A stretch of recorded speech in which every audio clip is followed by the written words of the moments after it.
شروع کوم د خدای پاک سپېڅلې نامې نه چې ډېر بخښونکی او مهربانه دی. سلامونه او نیکې هیلې احترامات مې ومنئ ملګرو.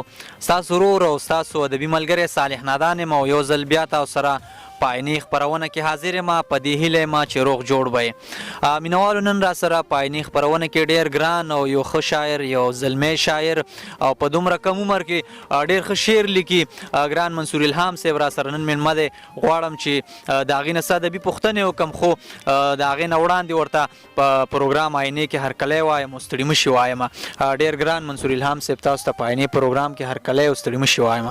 ډېره زیاته مننه صالح جانه، او بیا څه د زیار داد در کوم چې په دومره لنډ وخت کې د پښتو دپاره څه کوې، څه وخت وباسئ او د پښتو ادب دپاره ګرځئ او هغه شخصیتونه را لټئ چې کوم یوې پټې خزانې مطلب لري او کوم د پټو خزانو په شان دي. او ستا د زیار هم ډېر داد در کوم. ډېره مننه. ستاسو هم مننه. منصور الهام صاحب ډېر ملګري به م پېژني، خو بیا هم زموږ د عیني داسې مینوال او داسې ملګري دي چې هغوی به ستاسو نه نه خبر. د هغوی دپاره مو که لنډه شان پېژنګلو وکړه نو ډېره به ښه.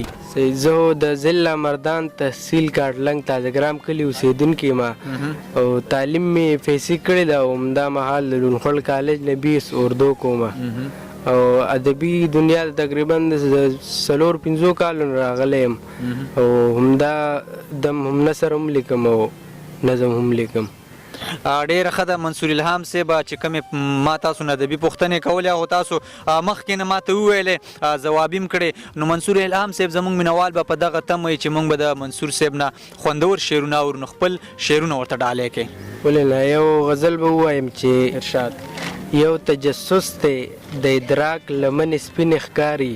یو تجسس دی د ادراک لمن سپین ښکاري، ورکه منزله په تنبو باندې د وینې ښکاري. واه ډېر ښه دی دغه شعر بیا ووایه. یو تجسس دی د ادراک لمن سپین ښکاري، ورکه منزله په تنبو باندې د وینې ښکاري.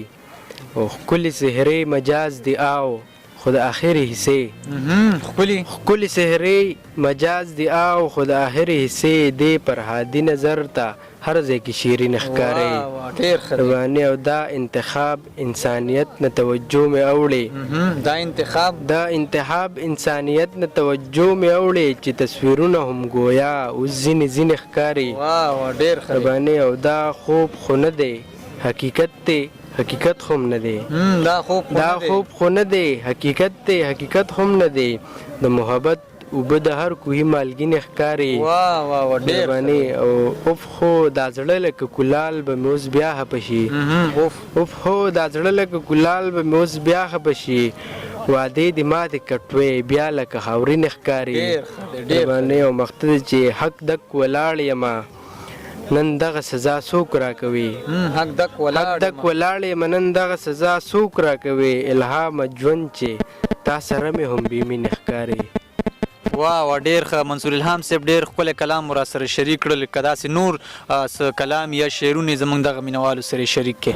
بلکل یو غزل به ورته بل ډالۍ کړم او دې کتونکو ته به یې ډالۍ کړم چې ارشاد. زندګۍ سوزل غزار کړم له خپل بامه. زندګۍ سوزل غزار کړم له خپل بامه. انتقام برانه اخلي انتقامه. واه ډېر ښه دی. لا تر اوسه په مزغو کې مې ته اوسې. لا تر اوسه په مزغو کې مې ته اوسې. د یو ښکلي د وړمبۍ ورځ سلامه. ربانې او خلک جام جوړوي پاس په چاک له خاورو. خلک جام جوړوي پاس په چاک له خاورو، خو زه خاورې جوړوم واپس له جامه. دغه شعر بیا خلک جام جوړوي پاس په چاک له خاورو، خو زه خاورې جوړوم واپس له جامه. او مهرباني او ما واپس پرېښول غمونه داسې ولې. ما واپس پرېښول غمونه داسې ولې. ما واپس پرېښوې مرغې ولې له دامه. مهرباني او یعنې زه هم یو شاعر شوم افرین شه. یعنې زه هم یو شاعر شوم افرین شه. یعنې زه هم شوم په عشق کې ناکامه. مهرباني او مقصد چې زه خپل زود وم ودرولې ترې روان وم. زه خپل زود وم ودرولی ترې روان وم کنې غږ یې راکوو چې یا الهامه. واه ډیر ښه منصور الهام صاحب. منصور الهام صاحب زمونږ دغه وخت ډیر زیات مختصر دی او ستاسو هم څه مسلې دي او زمونږ هم څه مسلې دي او انشاءالله کوشش به کوو چې تاسو سره بله یو تفصیلي مرکه را جوړه کړو چې هغې کې به تاسو نه ادبي پوښتنې هم کوو. نو ډیره زیاته مننه م کومه چې موږ سره په عیني خپرونه کې ناستی وکړه.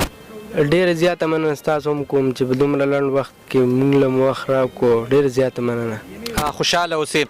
مینوالو نن را سره په دغه عیني خپرونه کې ډېر محترم او ډېر ګران ملګری منصور الهام صاحب را سره میلمه و چې تاسو ځنه ډېر خوندور شعرونه واورېدل. تر را روانې خپرونې پورې ما صالح نادان او ما سره کیمرمین سنان مومند او داسې نور ډېر ملګري هم راغلي دي او عادل ارمان دی داسې نور دي وغیره نومونه اخیستل به راته ګران شي. د ټولو هم مننه کومه.